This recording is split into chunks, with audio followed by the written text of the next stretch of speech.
Well, good evening and welcome to Logos Research Associates live stream broadcast. My name is Jay Siegert, and I am now the former president of Logos Research Associates. I say former. Last year, I was on 88 planes for my own ministry, which is the Starting Point Project, and I just couldn't keep up anymore, so I had to take myself off the board. I'm still part of the group. It's a great group, and it's my pleasure to be the host this evening, and we've got a great program in store for you. If you are not familiar with Logos Research Associates, let me give you a little bit of background here. Logos Research Associates is a fellowship of scholars and scientists that are committed to the upholding of a high view of science and a high view of Scripture. We sincerely believe that scholarship, logic, and the scientific method can and should be used to show that the Bible's historical claims are both credible and ultimately superior to the secular model of origins. Logos sponsors many creation research initiatives and projects involving many different experts in scientific disciplines, all working to the goal of increasing the explanatory power of the biblical creation model of origins and of Earth history. The goal of our live stream broadcast is to provide you with the opportunity to hear from top researchers who will convey cutting-edge scientific evidence for the Genesis creation account. Before I introduce our speaker for this evening, let me open in a word of prayer. Dear Heavenly Father, we just thank you again for another broadcast and all the blessings you brought through these previous broadcasts. And we trust that tonight will go off without a hitch. And we just thank you for all that have been involved in making these things possible. And we thank you for our audience who has taken the time to listen. We pray that you would greatly use it in their lives, not just to puff them up and give them more knowledge, but to better position them to share the gospel message with others. And for anyone who might be listening who is not quite there yet, we pray that tonight would be a night that they would be intrigued by the trustworthiness of Scripture and that they would place their trust in Christ. So we just thank you for all these things. In Jesus' name, amen. So it's my pleasure to introduce tonight's speaker. It's Dr. Paul Nelson, and here's his bio, a brief bio. There's a much longer one. It's got cool stuff in it, but he's a PhD in the philosophy of biology and evolutionary theory. He's a senior fellow of the Discovery Institute's Center for Science and Culture.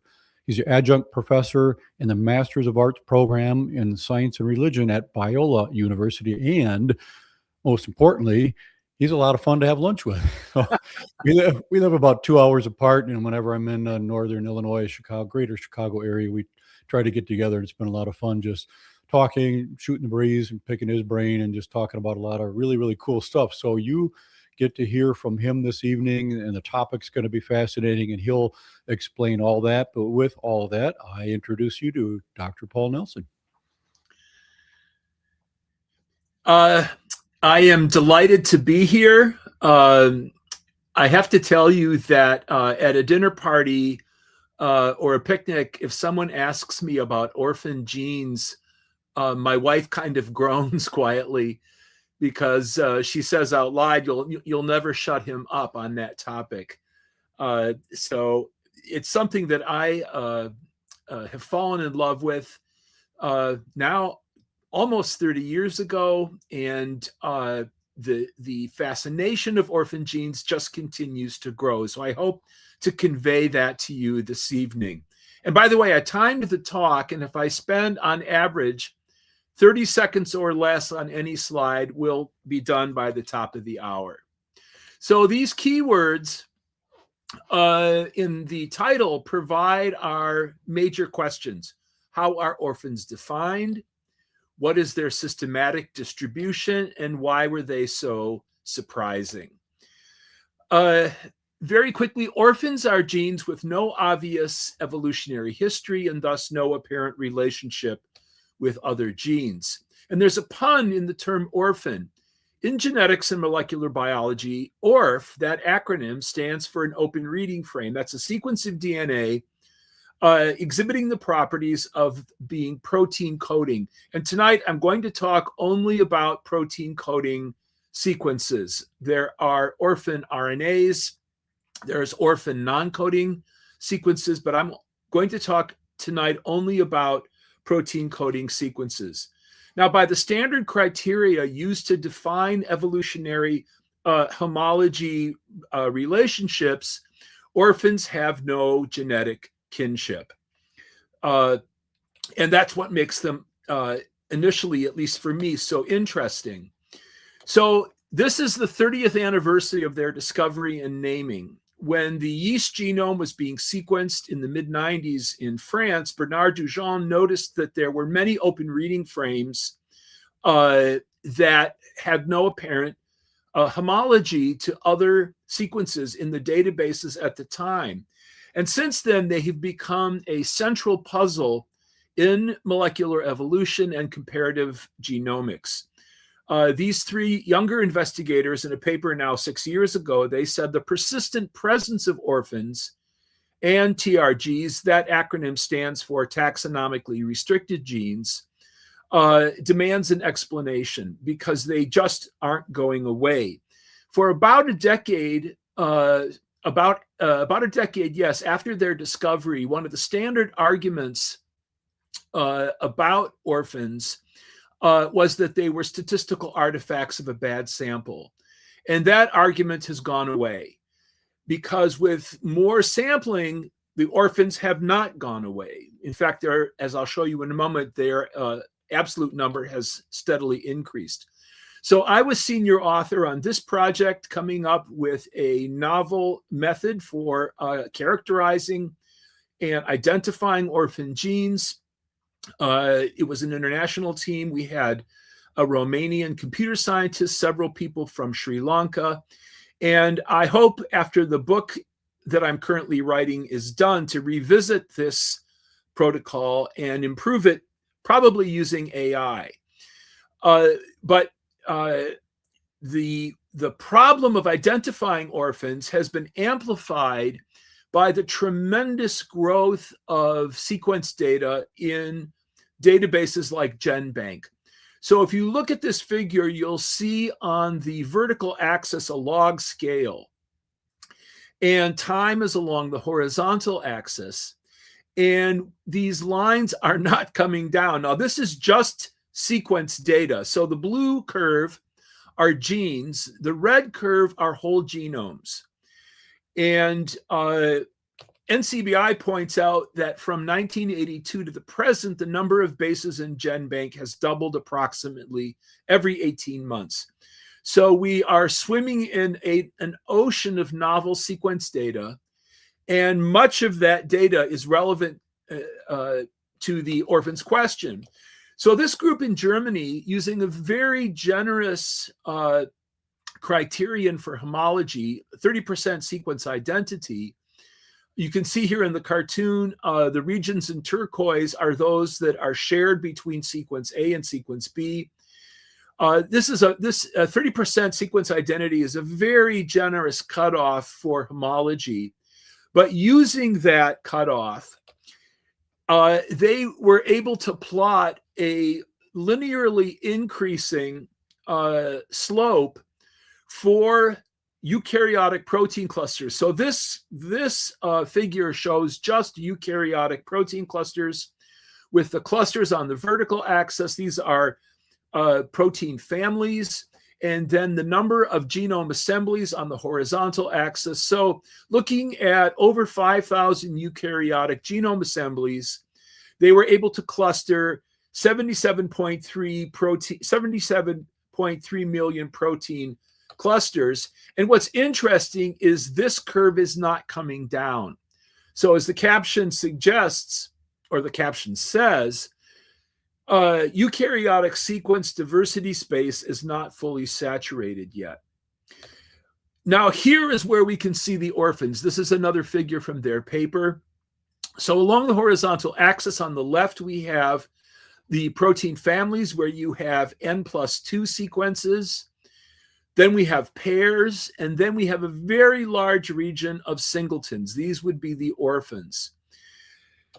In this region, there are almost 2 billion orphans in taxonomically restricted genes. Now, if you think about the definition of orphan, sequence space is enormous, much greater than anyone realized prior to whole genome sequencing. We'll come back to that at the end.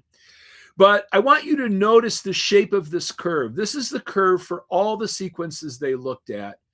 And here's the same curve just for eukaryotes. And these curves have the same shape.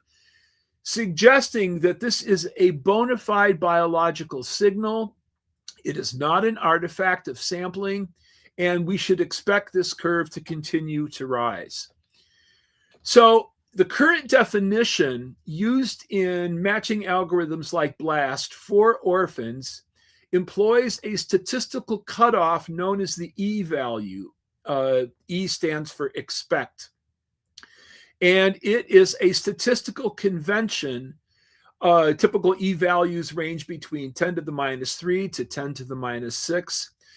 And even though this cutoff is widely used, in fact, we use it in our Orphan ID algorithm, it is unstable for evolutionary theory.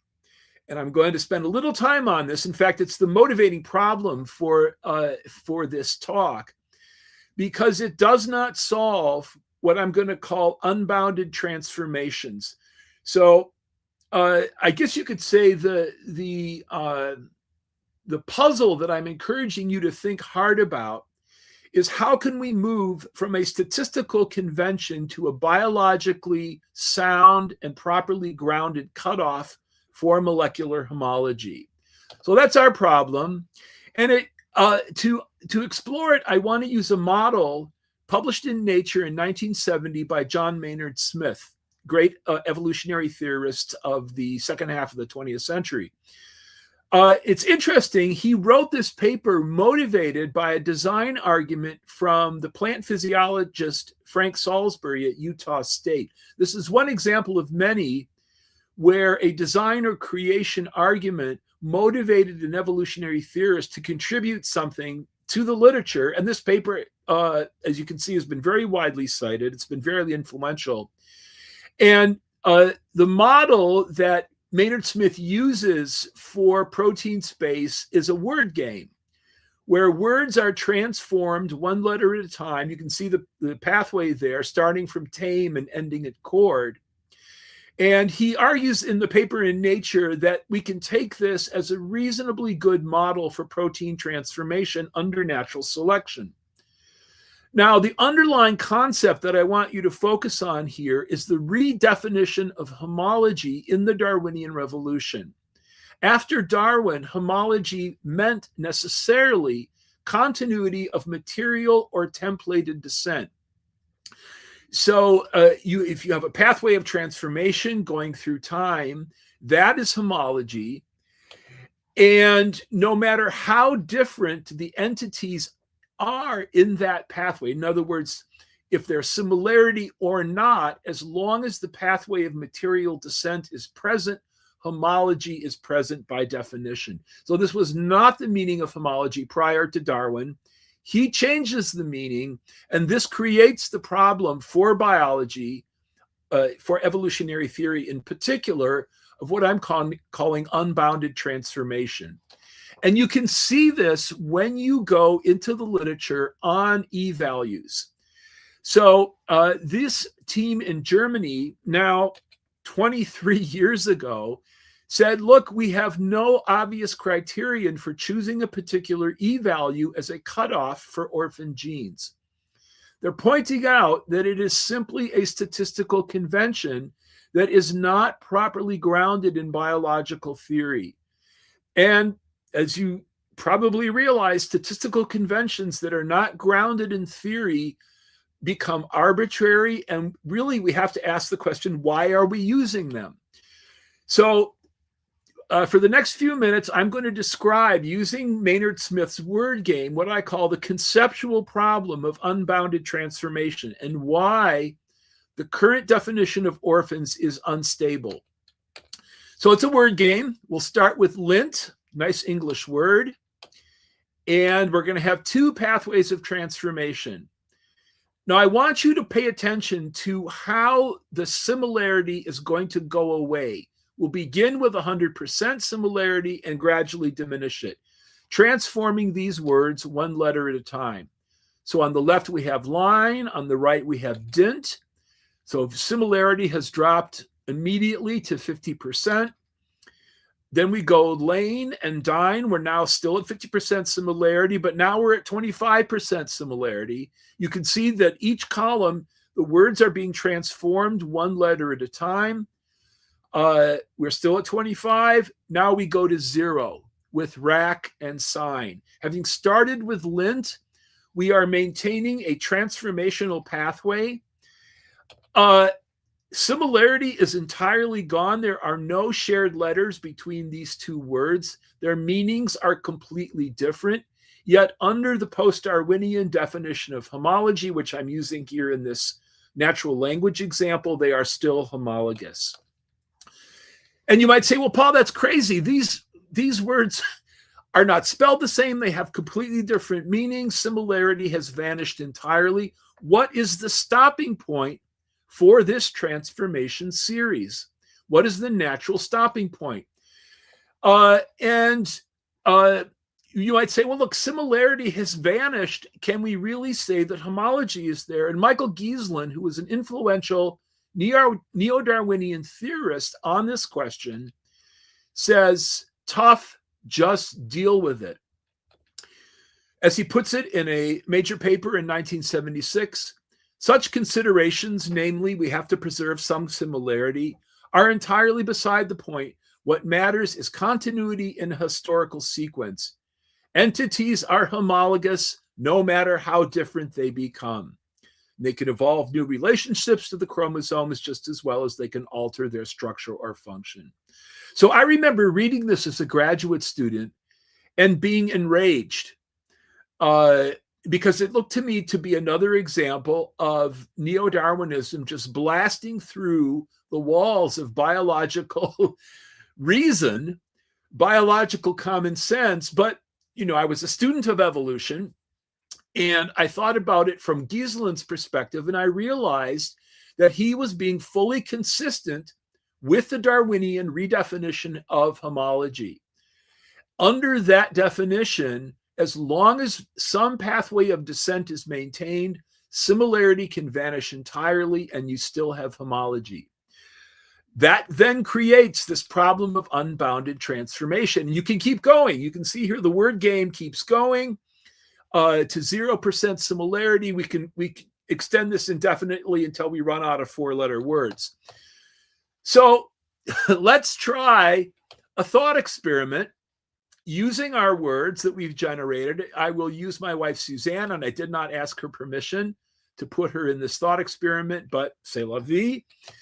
So here she is, and she is very unhappy that the dryer is not working properly. So she calls the Maytag Corporation. Now, at Maytag, they understand transformational pathways. They have, at the call center, all these words to choose from, which are transformational homologs of lint. We just generated them by a single letter transformation series. And oh, one more, vine. So the rep at Maytag says to her, there's probably too much vine in the trap. And you can see the dialogue that ensues. Say what? Oh, wait, I meant there's too much gawk in the trap.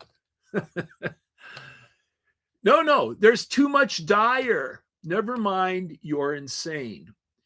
What's the point of the thought experiment? The point of the thought experiment is the meanings of words are bounded.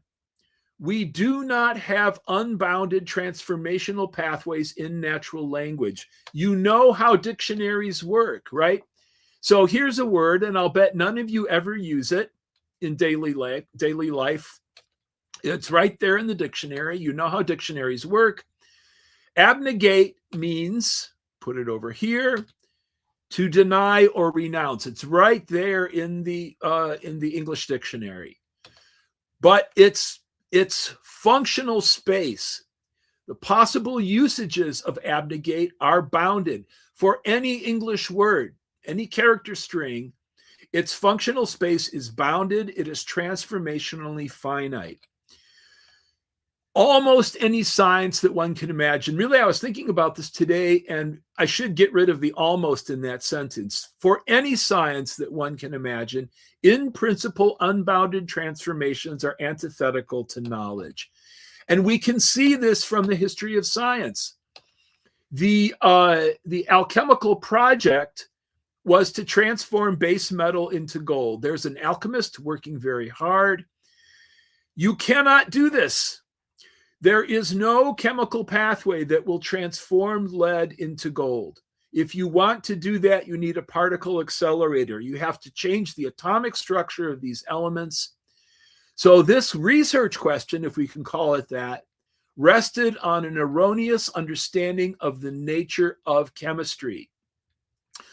And the belief that the alchemical investigator had that unbounded transformation was possible via chemical means was false.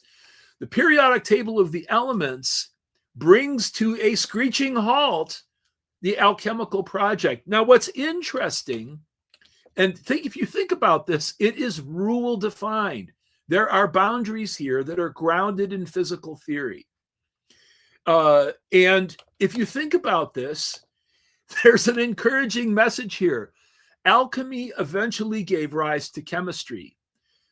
What happened in that historical pathway? Rules and boundaries began to be imposed on the messy, buzzy confusion of chemistry or chemical transformation. Certain things were possible, other things were not.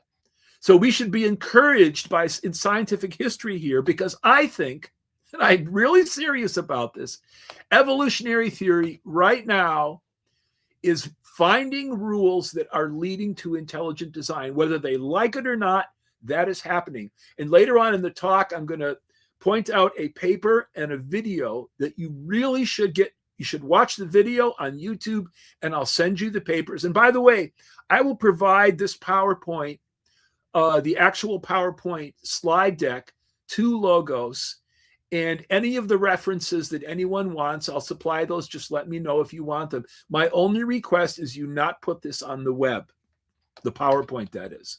So the take home from this presentation is, if you apply evolutionary theory consistently, it leads to internal paradoxes which themselves point to design. So I'm going to focus on this one that comes from W. Doolittle at Dalhousie. He's a foreign member of the National Academy. All genes are homologous because they all derive 4 billion years ago from a self-replicating ribozyme that was an RNA molecule.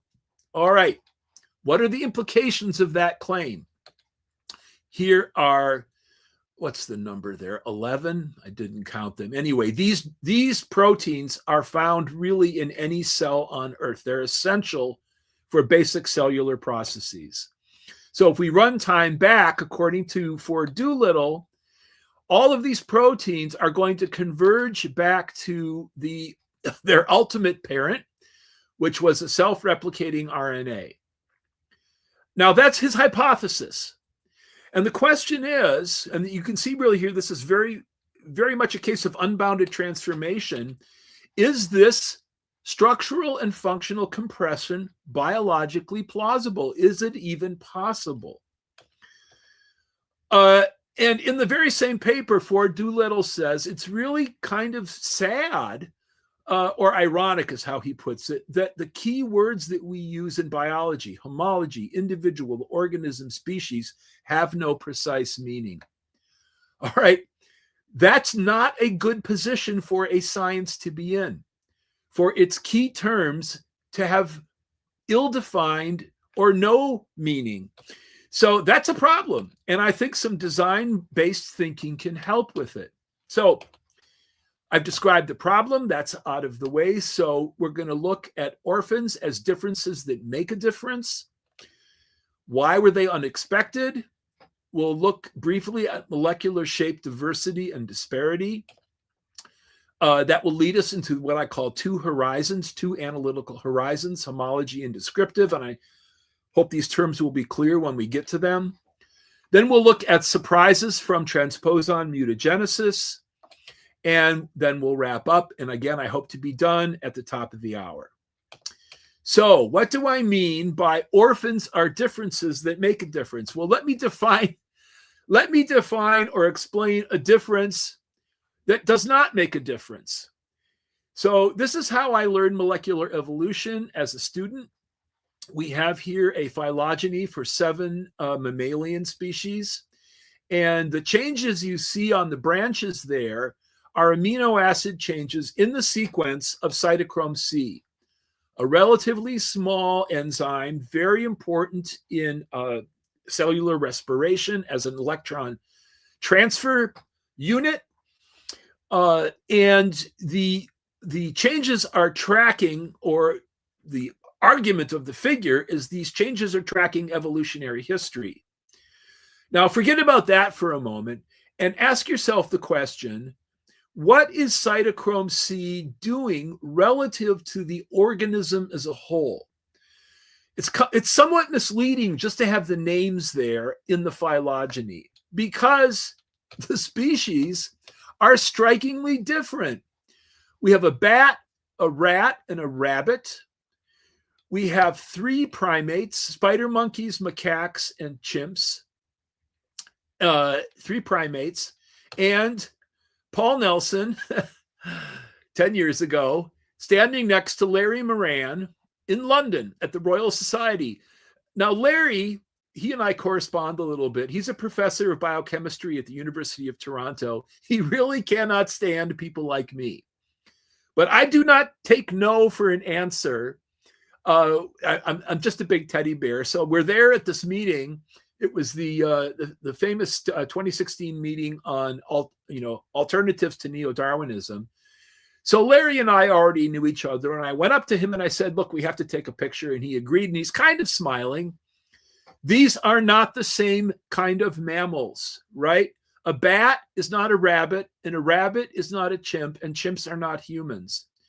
So despite the fact that we have cytochrome C as basically the same molecular machine, so on the left there at the top, you see several mammalian species.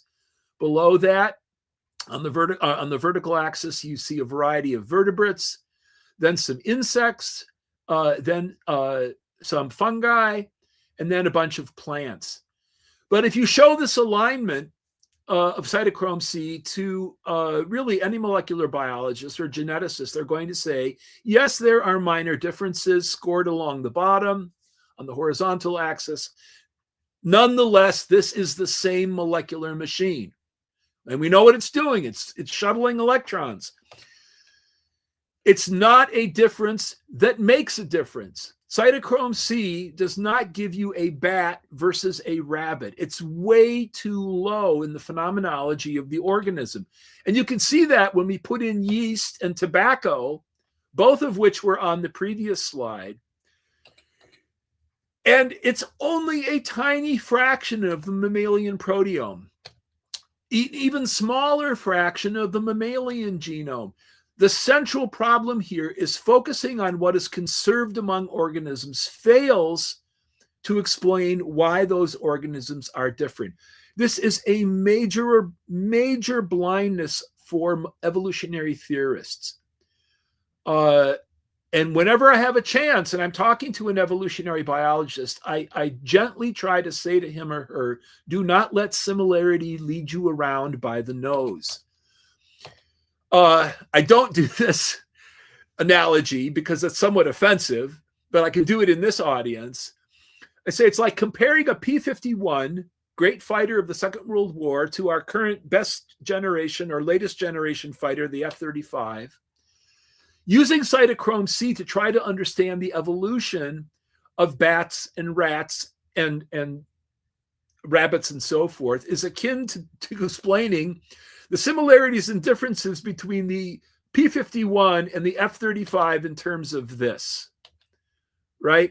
You're just at the wrong level phenomenologically. You're way too low in that system, because you can find that metal screw not only in those fighter planes, but in a vacuum cleaner and a chainsaw.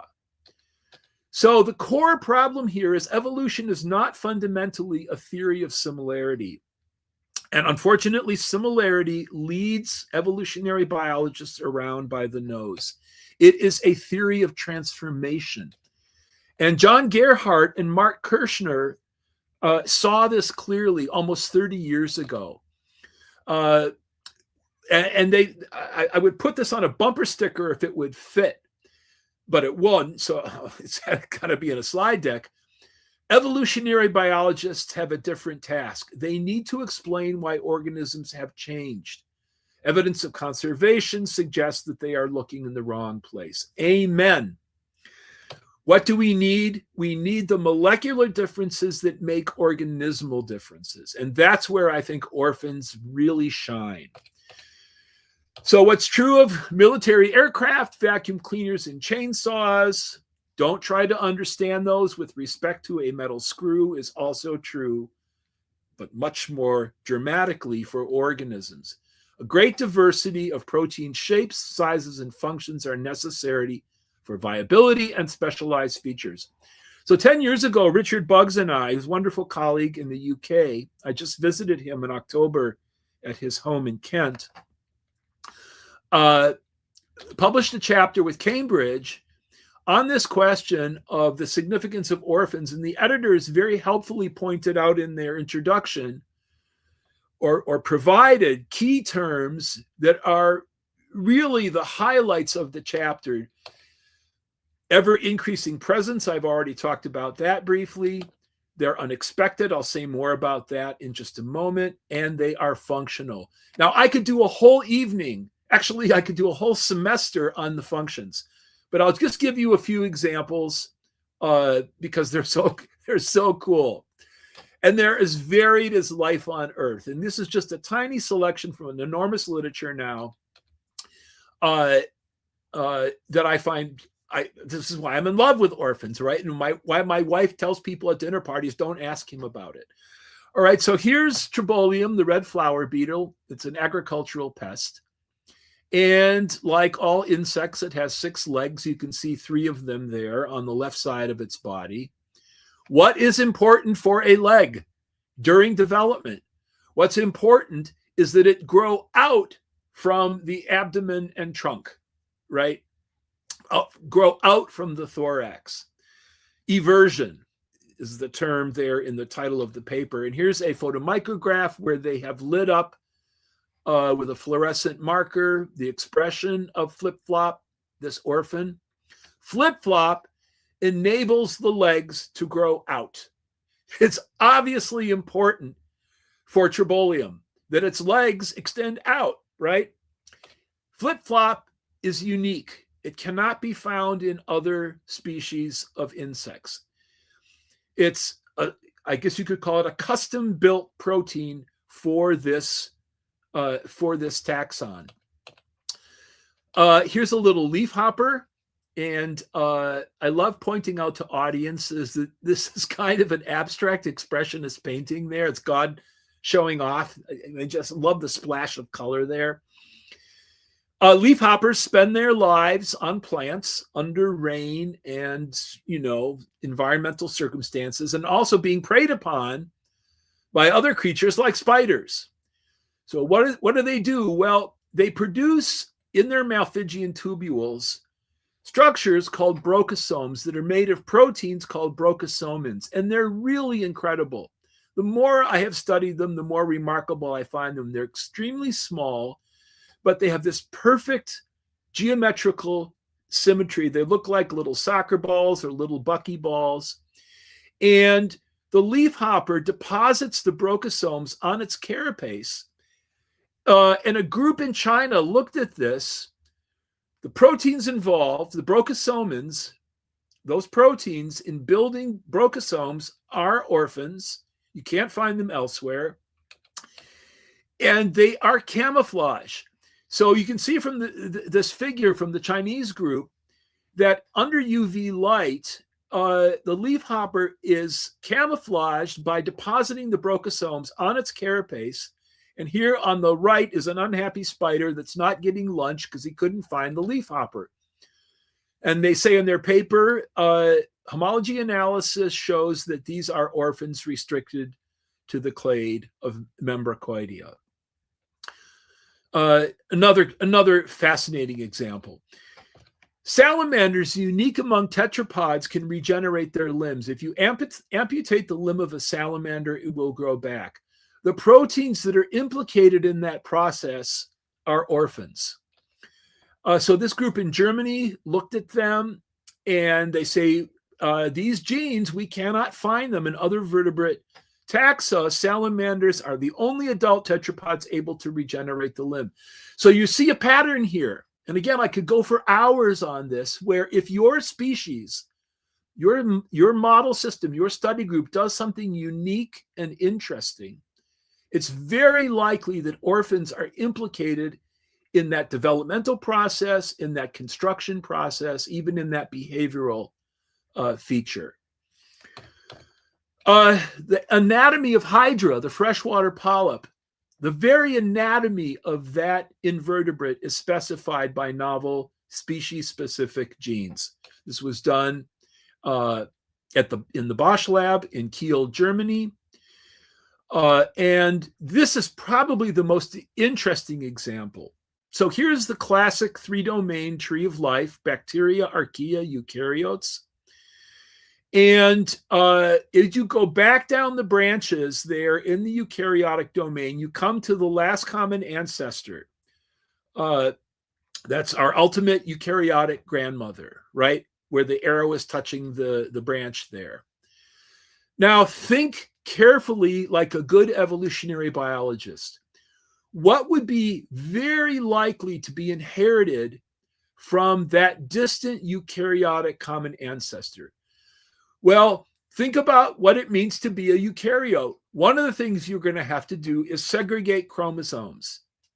So here we see meiotic division, the male meiotic process there at the top of the figure, the female meiotic process, reduction of chromosome number from diploid to haploid during the production of eggs and sperm. Of course, we also have chromosomal segregation during mitotic division, but I couldn't fit them both on one slide, so we're focusing just here on meiotic chromosomal segregation. There is machinery implicated,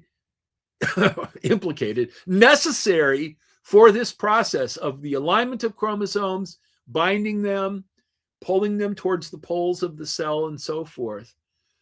Where did that machinery get its start? Well, very close to or at the last eukaryotic common ancestor. So again, thinking now like a good evolutionary biologist, following the principle that if you do that consistently, you will find paradoxes. You've got to pull the chromosomes apart. That's essential to what it means to be a eukaryote. Everybody is going to get the same machinery as you go out, and the domain eukarya expands.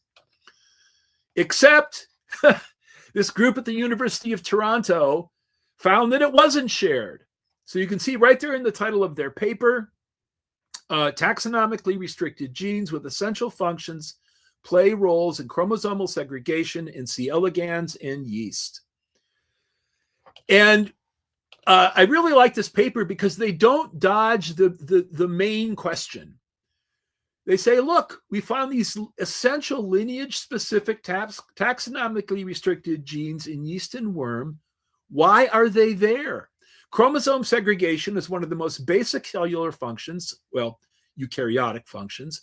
All cells must be able to carry this out correctly and efficiently. Why should so many taxonomically restricted genes play key roles in this core process? An excellent question. An excellent question, frankly, that leads you to design. Hypothesis: maybe it's not, eukaryotic operating system 1.0 and everybody gets that. Maybe there are multiple operating systems which share some features and have others that are distinctive. That's problematic or paradoxical for common descent under an evolutionary framework. Really not such a puzzle for intelligent design. All right, why were they unexpected? They were unexpected because of the background theory. So I never met Russell Doolittle. I had friends who did interact with him. They were students of his actually at UC San Diego. And in 2002, he was surveying the genomes, the complete genomes that were available at the time. So from 1995, when automated sequencing became a practical technology, to 2002, I think at that point there were a few dozen genomes available, but he's already picking up the signal here.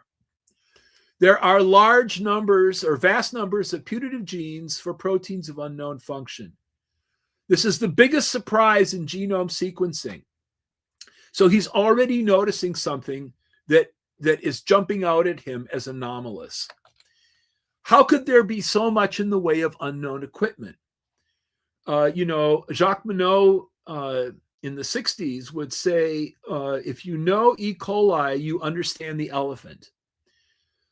That was the preconception based on common ancestry, right? You run the story back in time to the last universal common ancestor.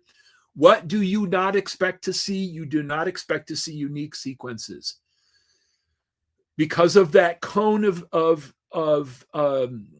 diversification through time. So Doolittle says where these unique sequences are coming from and what they are doing remain baffling mysteries.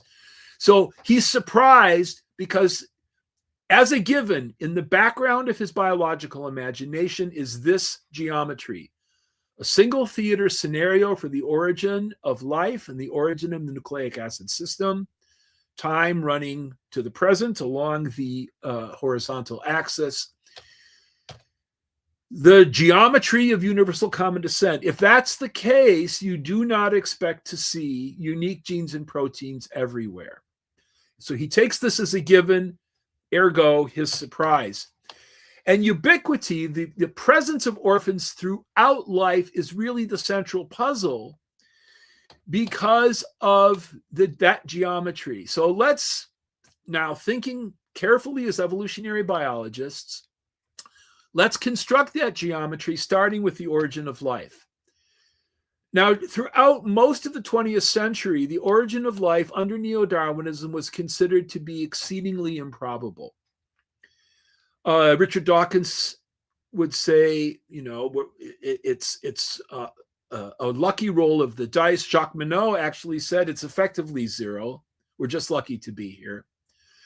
Now, that improbable origin of life seems counterintuitive on a materialistic or naturalistic metaphysics of explanation, but it does have the wonderful benefit of giving you the tree of life as a necessary consequence.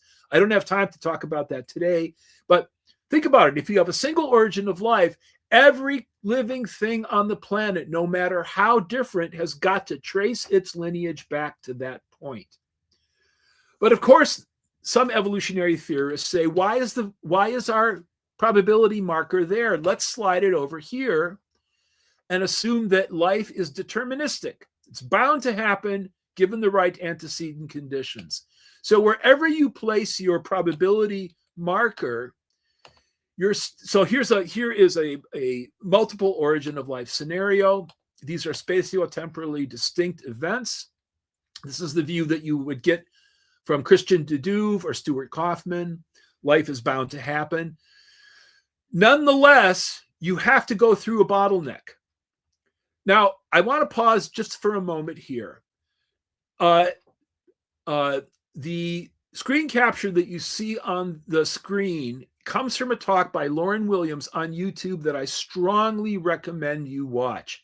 And I will send to Logos, I don't know if they have a way of distributing this to everybody, the YouTube link and two papers that are relevant, because Lauren Williams right now is going through a deep change of thinking about the origin of life and the history of life, and he's being pushed in that direction by biological data. It's remarkable to see. This is a case where evolutionary theory is generating paradoxes, and it's compelling a world-class origin of life investigator. He also works on the ribosome to be moving in the direction of intelligent design. If Lauren Williams were on this live stream, he would vehemently deny what I am saying, but you can see it clearly in what he says in the talk and what he published.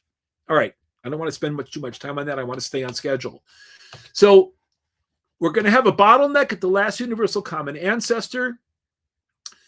And the biogenetic law will kick in right away. All organisms come from other organisms. This is the only exceptionless, maybe not the only, it is certainly the foundational rule of biology, right? There are no observational exceptions. What this does is it gives us a starting set of proteins, and everything has to be derived from that starting set. All the proteins we see today have got to go back to that starting set. So biogenetic law, we have origin of life. Biogenetic law says that's it. No more new proteins.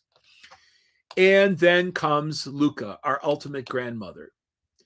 Now, what's going to be present in Luca? Well, a lot of molecular diversity. So these are the proteins I showed you earlier. All of them essential for any cell on the planet. And they're going to be present in Luca because any cell on the planet that we look at today, and we run the story back in time, we find it has to have a DNA polymerase. It has to have an RNA polymerase. It has to have topoisomerases and so forth. But this is our starting set of hardware, and it's diverse. Now, I wish I could spend more time on this figure. It's from a really interesting paper that was a project motivated by the great illustrator, David Goodsell, who is really a first-rate molecular biologist as well. If you went through these proteins individually, this is the visual parts list for mycoplasma, you would understand they have different shapes because they're doing different jobs. All right. Mycoplasma is the simplest free-living bacterial cell that we know. So you can't get below this. And this has been established by transposon mutagenesis, as I'll come to later. Here's the interactome for mycoplasma, the sort of basic cellular functions that are necessary for any cell. And the question is, what happens if we take this and put it back in time 4 billion years, right? So there's Luca back there. And then we look at organisms today. Now, this is a closed domain. Remember, once Luca gets up and running and the biogenetic law kicks in, there's no other way to get information into the biosphere except, that is, protein specifying information, except starting with what was present in Luca. So it's a closed domain. Any gene or protein we observe today must trace its ancestry to the Luca set. And by the way, I'm excluding viruses from this analysis because any virus has got to pass through a ribosome. So viruses, I'm sort of taking as honorary members of this closed domain. There will be no viruses on a planet if there aren't ribosomes on that planet. So viruses are being folded into this domain. I haven't discussed them explicitly, but they're part of the domain.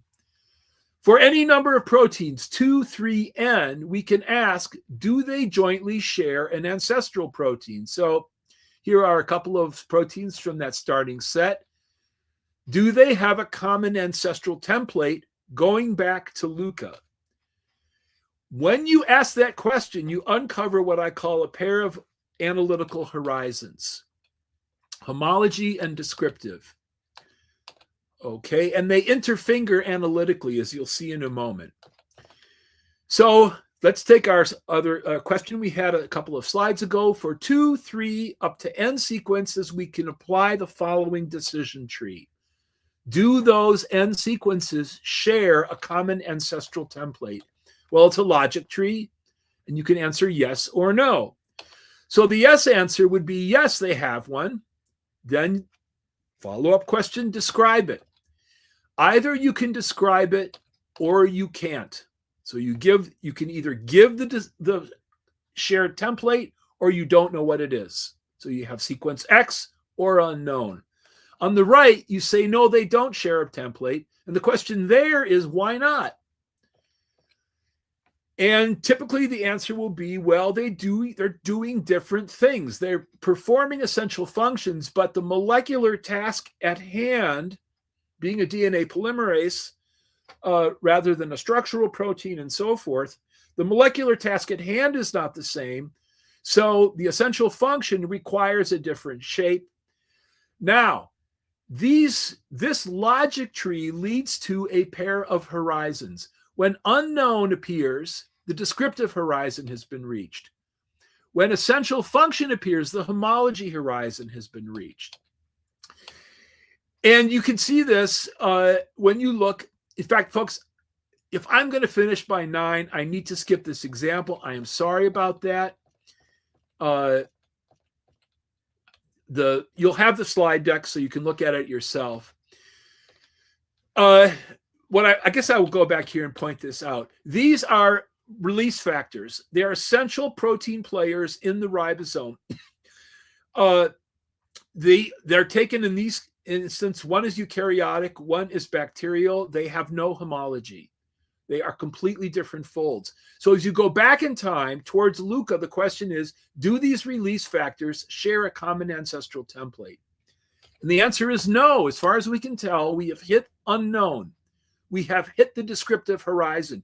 So when this was discovered, when the crystal structure of these release factors was solved, people were scratching their heads, because if you run the story back to Luca, release factor, which is an essential player in the ribosome, in translation, ought to have been shared, and it's not. So you can see from these commentators from the primary literature saying, who knows? It's unknown how translation termination was mediated via proteins in the last common ancestor. So we've hit the descriptive horizon here. When do you hit the homology horizon? When essential function is reached. So we can illustrate this with my grandfather's gold watch. Open it up, and you see a wide diversity of shapes.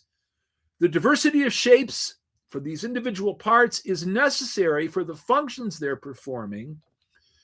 So let's focus just on the mainspring to illustrate the point. We have the homology horizon there on the left, surrounding the mainspring. We have the descriptive horizon coming in on the right. The homology horizon is an essential task.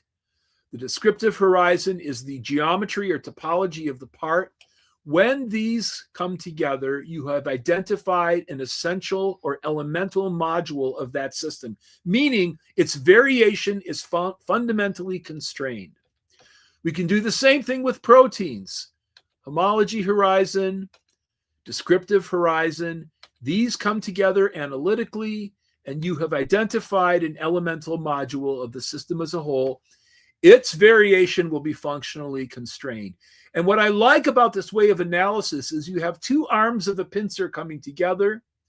Their evidential basis is different, yet they close on the same object, which gives you some reliability analytically for saying that particular entity cannot vary if you want the system as a whole. Now, this makes perfect sense from a design perspective. It's problematic from an evolutionary perspective. Why? Because these roles are specified top-down, just the way the watch, the function of the watch as a timepiece, specifies top-down this lower-level complexity that you see on the figure. So the question is, thinking again as evolutionary biologists now, what is the evidence that these proteins along the margins here of the slide and hundreds of others, what is the evidence they can be functionally and structurally compressed? And at this moment, in February 2026, there is zero evidence for that. Zero. What this means is applying evolutionary theory consistently, as I said at the beginning, leads to paradoxes that lead to design. And it's interesting, if you look in the primary literature dealing with this question, scientists are aware of this. So this author, Peter Wellness, is at Rice. He's a colleague of Jim Tour. And in this paper, this is now 12 years ago, he said, we don't know where the starting set came from of what he calls minimally frustrated sequences. Minimal frustration is the primary sequence will give you a folded protein. It manages to dodge, as you're going down that energetic funnel, it manages to dodge all the local minima that won't let it fold, and it will give you a folded protein. But Those folds appear to be necessary in any imaginable cell, in particular, the last universal common ancestor. It had a full complement of foldable proteins, meaning they're not compressible. And actually, Maynard Smith himself saw this in that 1970 paper. He said, we have a difficulty in explaining the origin of the first functional proteins. And it's hard to see how they could have got started. So he, even as a neo-Darwinian, is conscious that the kind of analysis you might do for homology after the origin of life fails when you come back to that first cell, because you cannot compress the starting set beyond a certain point if you want a functional cell. All right, got to keep moving. I'm sorry for going so fast, but I do want to finish on time. Surprises from transposon mutagenesis. Now, this is a experimental method that may be familiar to many of you. But whenever this kind of experiment is done, the results are fascinating. So the transposon there is the name, the label of that DNA sequence in a cartoon fashion is not to scale to those circular prokaryotic chromosomes, but I wanted you to be able to read the label. In brief, you introduce a transposon into a bacterial or archaeal or actually eukaryotic population. It integrates itself randomly into other DNA. And it doesn't care where it lands. It's just going to go into the DNA sequence, make a cut, integrate itself.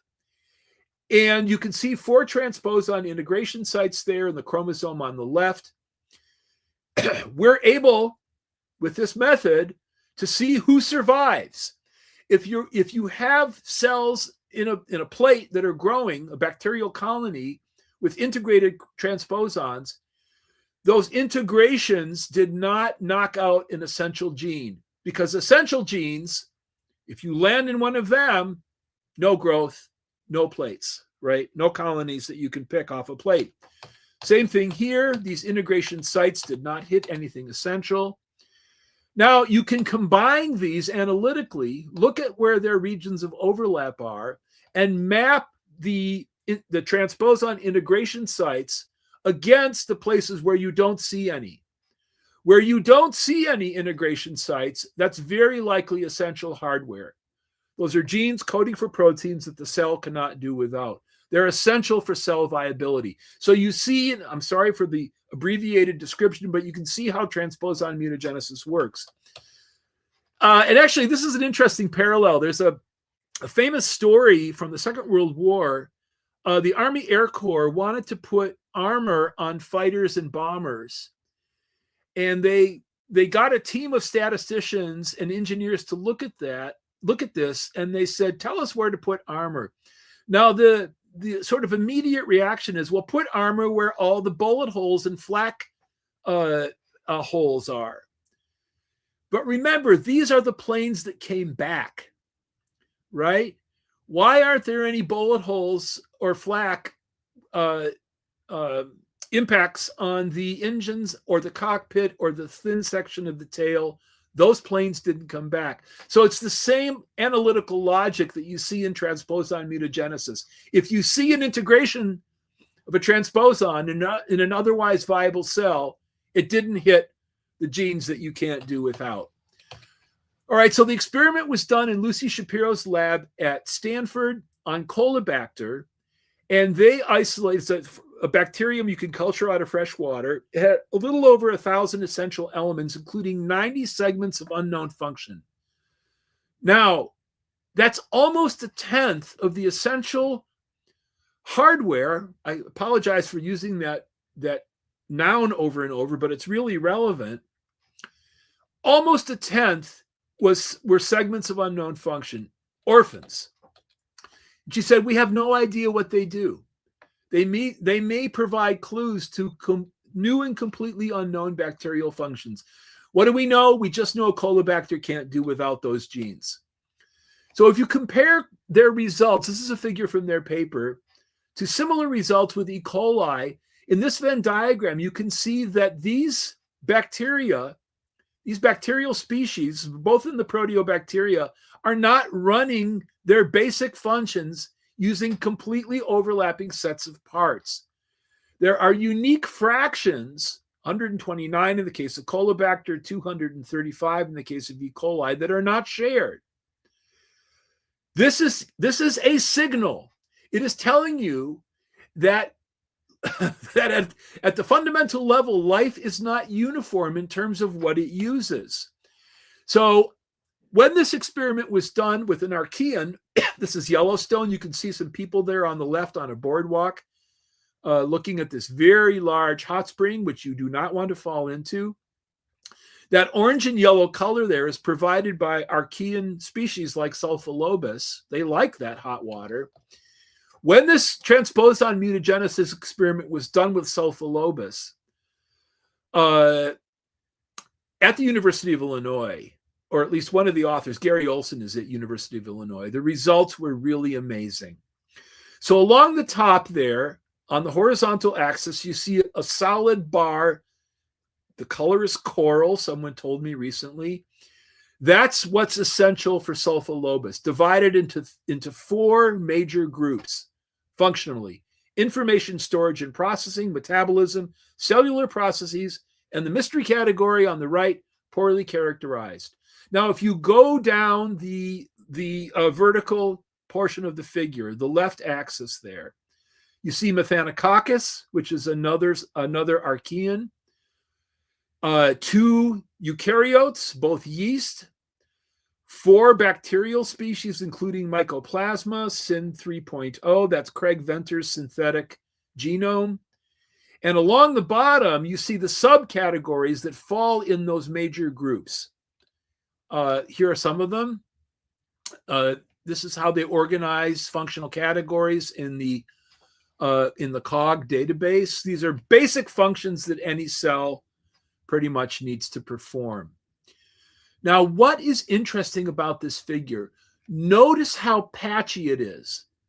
The only place where there's universality is there on the left, and that's the ribosome. Those are ribosomal proteins on the left, where the columns are more or less solid going down.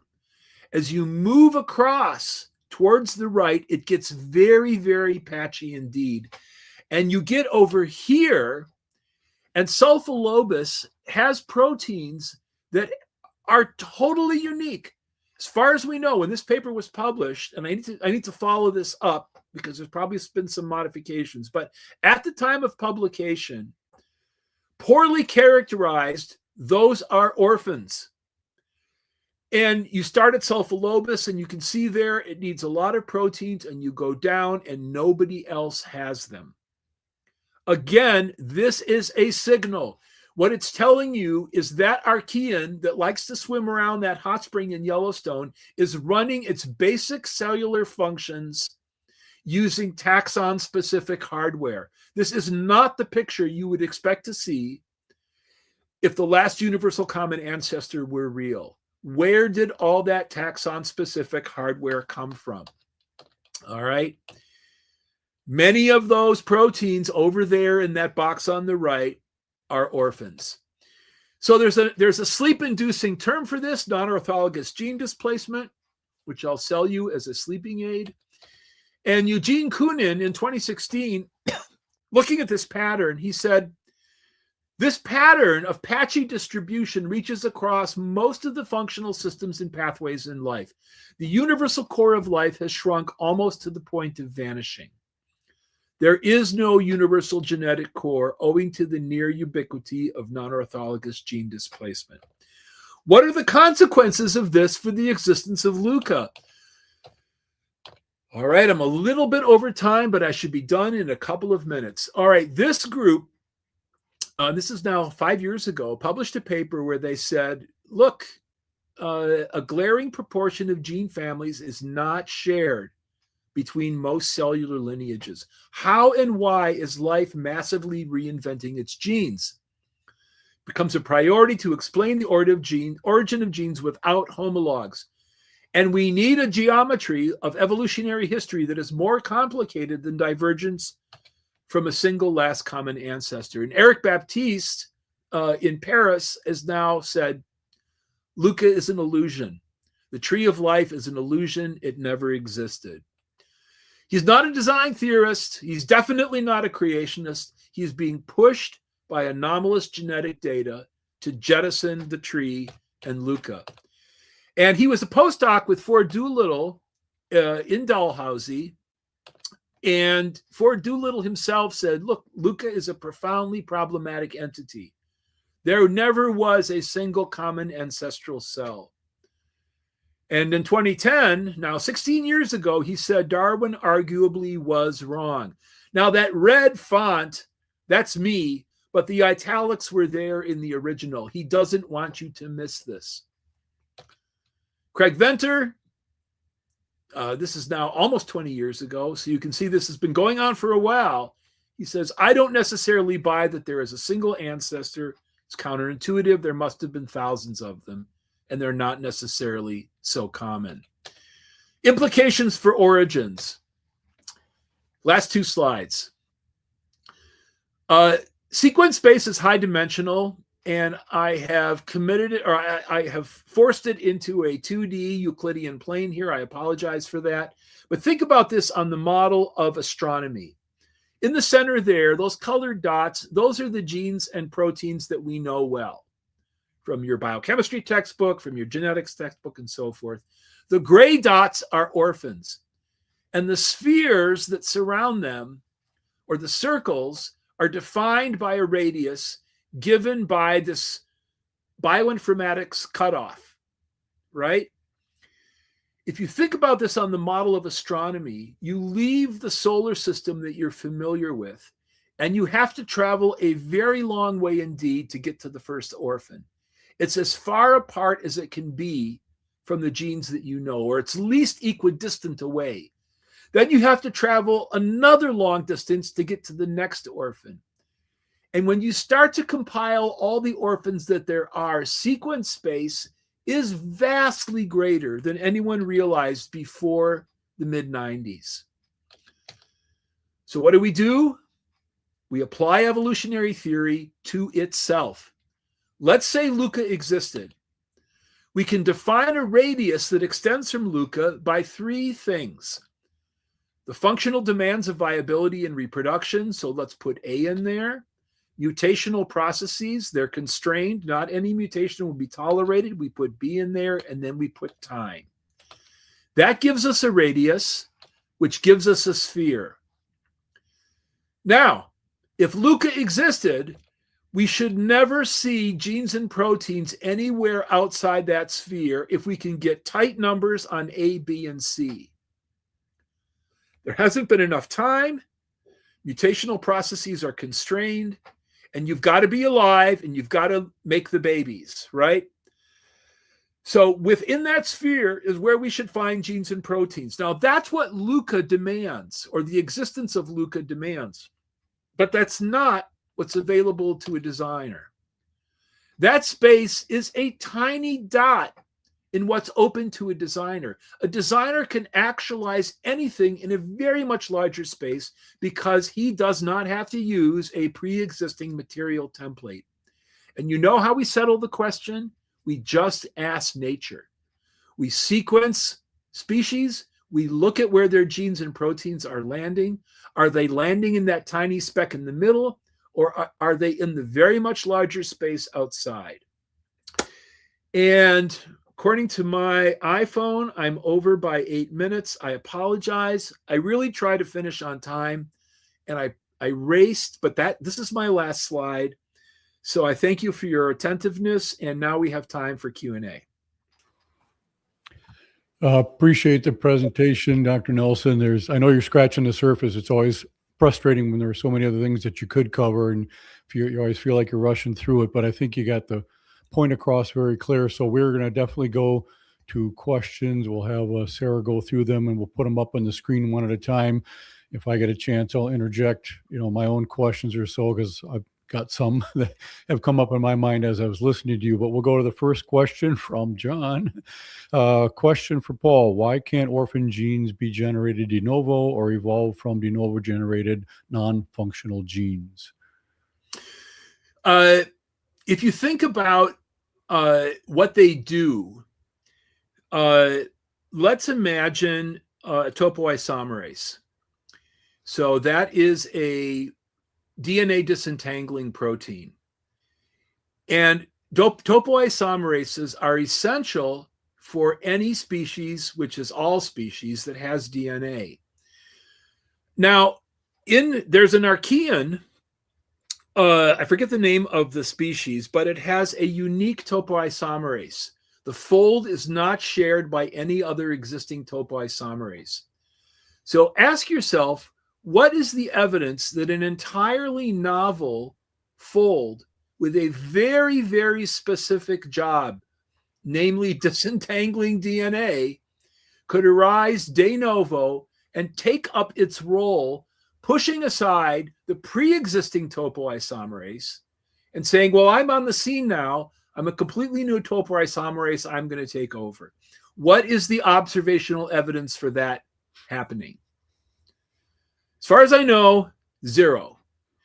So the reason de novo origins would be invoked in that case is the signal is pointing in the other direction.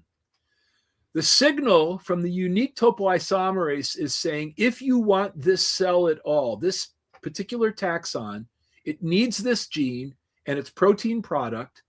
And as far as we know, it's always needed this gene and its protein product. So one of the problems with evolutionary theory is it allows you to tell stories.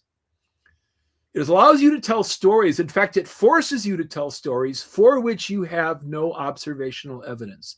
Now, having said that, I am intrigued by the possibility, which I think there may be good actual experimental evidence for, that the protein coding sequences that we see in genomes are not surrounded by junk. They're surrounded by sequences that are poised potentially for function, and that organisms are constantly beta testing the regions outside the coding or the reading frames with respect to environmental or other challenges that they may face. And I can tell you that it was an evolutionary biologist at University of Arizona, Joanna Maisel. I met her in Cambridge, England in April 2019. I was doing yard work. I could see where I was standing on the side of my house by the air conditioning unit, cleaning up some leaves. I'm listening to a podcast from her, and she runs through this idea of this beta testing of unexpressed DNA. And I got chills. It was a summer day, but I got chills because I thought, that's what a designer would do. He would have a lot of genes in waiting that would be just one or two changes away from functional status. They're not random junk. They're genes waiting in the sidelines for their chance to shine. And I'm listening to Joanna Maisel. She's walking through this, and I think, Joanna, you're thinking like a design theorist. Anyway, I think there may be evidence that we can extract experimentally of this process in action, which makes perfect sense from a design perspective, but not really at all from an evolutionary perspective. So, two answers. In the one case, the orphans are playing an essential role that they got to be there on stage. The other answer is genetics and the expression of novel sequences more or less overnight may be a design feature of living things. I want to investigate both. So thank you. It's an excellent question. Yeah, I'm going to interject really quick, just a thought of my own to see if it would be a valid argument or not. So even if you had a de novo gene, some orphan gene, it's just there, it doesn't have an ancestor, but there it is, it's functional. Wouldn't you also have to have the appropriate associated changes in the DNA for the error correction system that is so vital? You got a new gene there. How would the error correction system know anything about that new gene, to know where to snip it, to know what nucleotides to change, what are the correct ones, and put the correct ones in there and do its job when it's never seen it before? How does that work? Yeah. When I wrote that chapter with bugs 10 years ago, we cited a couple of evolutionary biologists who said, look, getting getting novel coding sequences and integrating them into the logic of a cell is not something you can just wave your hands and say, well, it happened. There are all kinds of requirements. You have to have a promoter. You have to have something that will, once it's transcribed and translated, will fold and take up a functional role. So right now, in the evolutionary biology community that looks at orphans, there are all kinds of hypotheses about how this might happen in a way that's coherent, that doesn't kill the organism. And the problem is there is very, very little, almost no experimental data. So storytelling kind of inevitably takes over. And it's a problem endemic in evolutionary theory that the experimental data that one would want simply aren't available. So people say, well, it kind of makes sense to me. I don't see why it wouldn't work. And you end up with just a mass of very, very hard to test hypotheses. So thank you, Jay. I think that's a legitimate concern that would need to be addressed by any scenario, whether from the evolution side or the design side, on how this would happen. Another question here. We often hear similarities imply common design, but the differences imply design. Which is it? What observations would contradict design? Sounds unfalsifiable. So remember what I said early on, that evolution is a theory of transformation. So I would locate the design predictions in limits on transformation. In other words, I would not expect, let's say, a yeast cell to be able to evolve some entirely novel, complicated physiological feature de novo in a way that we could actually observe. There are limits on transformation, and limits, the concept of limits or boundaries, is really found all throughout the natural sciences. The periodic table rests on limits that are grounded in physical theory. So if I'm looking to falsify design, what I would say is I predict that transformations are inherently limited. I would not expect to see X, Y, and Z. And actually, transformations X, Y, and Z. And actually, as an undergraduate, this troubled me because I wanted design to be testable. So I actually made a list in a journal I was keeping at the time, a research journal, of observations that I would never expect to see if design were true. So at the time, mutagenesis of developmental systems like Drosophila or C. elegans or other animals were describing envelopes of variation outside of which that particular animal ceases to be. And from that time, it's now 40 plus years from my undergraduate days until today, those envelopes of variation have been very well defined. If you want a fly at all, it has to have a gut. It has to have 3 body segments. It has to have a brain and so forth. And you can rapidly find that sphere, define its boundaries, and you don't see variations outside that. They are inviolable. So I think design is falsifiable, but it needs to locate its predictions in the data and not in the motives of a designer. That I think is much more problematic. So I hope that answers the question. I do not myself revert to common design when explaining similarities. I think there are other ways to address that. The problem with common design is it pulls you towards saying what the designer should or should not have done. And I think that's a very risky area to venture into. Yeah, great comments. I appreciate the clarity on that. I'll go to another question from Creation Myths, and I also have ancillary commentary on that. But so another question, this argument that all gene families must be present in Luca rejects existence of de novo gene origination. Do you reject de novo genes? Uh, I guess here's the second part. I'll just continue on. You can chop it up however you want. Continuing, not talking about products of gene duplication or horizontal gene transfer, but a new protein coding gene from non-coding region. Is that your position that such genes do not exist? no, that is not my position. But think about that non-coding region. All right, that's where you're deriving your novel protein from. That non-coding region has a history, right? And either the history goes back to Luca or it doesn't. You don't. That's a simple binary outcome. Either it goes, either that non-coding region ultimately traces its history to Luca or it doesn't. So if you're thinking as an evolutionary biologist and you're deriving everything from Luca, every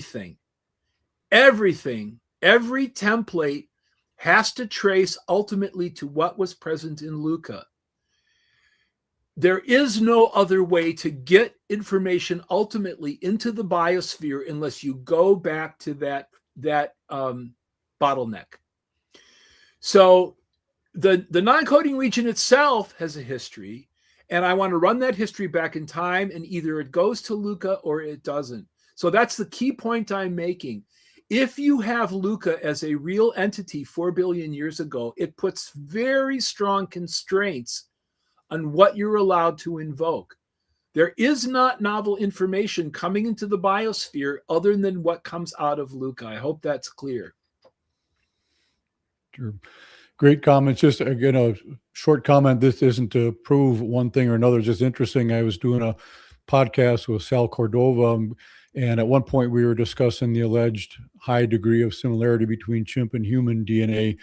And in that discussion, he made a point that neither he or I have really heard other creationists talk about, and that is there certainly are differences in the DNA between chimps and humans today. It seems to be at a kind of a sweet spot. The difference is big enough that you can't bridge the gap. You know, the Haldane's dilemma and all that, just it's big enough. No, you can't really work around that, but yet it's close enough that there are animals around us we can do testing on to try to cure some diseases because they are similar to enough to us in certain functions and proteins, or we can test with that because we have similar genes. If we were just completely different, they'd be kind of useless. But you know, how brilliant would it be to put it in that sweet spot? Yeah. Interesting. Sure. Another question from Creation Myths regarding limits on transformation. What are the empirical bases for those limits? Irreducible complexity, waiting time problem. How can I empirically test? Well, go to the experimental literature on the model systems of Evo-Devo. Ask yourself, what variants? I mean, those poor flies have been subjected to just about every mutagen imaginable since the fly room at Columbia, you know, over 100 years ago. You can readily map a sphere of variation outside of which variations are not viable. It doesn't require having a design theory. All you have to do is go to the existing literature and look where the variants are landing. They cluster around the wild type. As you move away from the wild type, not very far, you don't find viable flies, right? There are no viable fly populations, to my knowledge, except in some very, very limited island refuges that lack wings because someone is going to eat them. So you can lose structures like wings if you're in an environment with no predators. But that sphere of variation is a viable variation, is easy to map, and the data come right out of the model systems of Evo-Devo. I'm talking now just about animals. So it's, I mean, if you think about it, the experimental sciences in biology are mapping these limits all the time. And really, you don't need a design theory to do that. The design theory gives you a rationale for why those limits exist, but the data are readily available. Okay. Appreciate that. We've got time for, I'm not quite sure, one more question from a different person, or are we continuing on? I guess I think this is the last question from the same person, Creation Myths. So they asked, how can you tell what the limits are? But then any of these protein coding genes homologous to non-transcribed sequences or non-translated RNAs, because that seems to be the case for a lot of the orphan genes. Again, the puzzle is, where did the non-transcribed or non-expressed region derive from? So if this hypothesis from Joanna Maisel is correct, that sequence, and it's not just Joanna Maisel, other investigators have had this idea. She just articulated it most clearly. That sequence that is not actively transcribed, and then with some shift in a reading frame or some other minor change, it becomes transcribed. That sequence was sitting right at the edge of functionality. And it's transcribed, it produces a viable product. So the picture that I have is the highly expressed sequences, and then around them, genes in waiting that are waiting to be expressed and take up a role, and they are far from random, right? They're not random at all, really. They are poised on the edge of function. So the picture I think that we need to take into the future when we think about orphans is to get away from the sense that there are little islands of functionality in genomes surrounded by vast oceans of junk, of non-function. And we really need a revolution in our thinking about the structure of genomes, where you have highly expressed sequences and then a lot of stuff that's not being currently expressed that is poised for function under the right circumstances. And I think this could be experimentally tractable. This is something that we could have experimental access to. Sure, great. We're going to have to end with that question. Great information. I would also add that if you have the non-expressed portions of the DNA, if you're able to make little tweaks to them and they become highly functional, that would lend itself more towards brilliant design than the undirected processes of nature. You're not proving one thing or the other, but if you ask anyone, they'd say, wow, that seems pretty brilliant. You could take something that seems a mess and you make a little tweak to it, and it's like, wow, it has this amazing function. So again, I think it goes along with everything that you're saying. So we really appreciate you taking us through the orphan genes. I know you and I have talked about this a little bit, and you've been researching it a long time. Thank you for bringing some clarity to it. I think it's going to continue to be something that generally doesn't have an answer. If it did, the literature would be just filled with all these answers and it wouldn't faze them, but typically becomes a little quieter, like explaining sexual reproduction. How do you go from just copying a cell to having a pink and a blue one? You're not going to step through that one step at a time. And so they just typically don't discuss it much. So I appreciate you bringing light to these topics. And for the audience, we thank you for spending your time with us. This is a reminder, check out logosresearchassociates.org website. Consider supporting one of the exciting research programs that they've got going on, and subscribe to the Logos Research Associates email list. And you'll also get a free copy of the Creation Evolution Headlines newsletter by David Coppage. It's just full of lots of great articles and commentary. And this particular live presentation will be available later, recorded. You can find it on the Logos Research Associates website as soon as they get it tweaked and uploaded. And again, we thank Dr. Nelson for taking the time to be here. I'm sure we'll have him back. There's so many other things that he could present.